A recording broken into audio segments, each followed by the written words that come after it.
সবাই কেমন আছেন? আমাদের এখানে তো প্রচুর ঠান্ডা পড়েছে। দেখুন এখন পড়তে যাবে ছেলে, তাই ম্যাগি বানিয়ে দিয়েছি, ম্যাগি খাচ্ছে। নাও নাও তাড়াতাড়ি খেয়ে নাও, নাও। দেখুন সে ন্যাড়া হয়ে কেমন লাগছে ওকে। নাও তাড়াতাড়ি খেয়ে নাও। আর এই দেখুন শিম গাছে কত ফুল এসছে আমাদের, প্রচুর শিম, লাল শিম দেখাবো আপনাদেরকে। ঠান্ডায় তো কুয়াশা পড়ছে, শিম গাছগুলো বেশি হচ্ছে। শিম তুলবো একদিন, আপনাদের সঙ্গে শেয়ার করব। আপনাদের ওখানে কেমন ঠান্ডা জানাবেন। আমাদের এখানে প্রচুর ঠান্ডা পড়েছে। ঠান্ডায় কেমন আছেন আপনারা?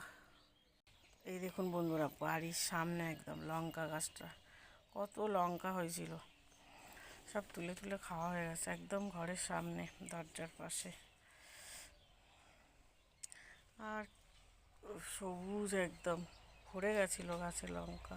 গাছটার নাম কে জানেন কমেন্টে জানাবেন তো, আমি জানি না। পাতাটা এত সুন্দর, ফুল তো হয় না, পাতাটাই জাস্ট দেখবে কত সুন্দর না।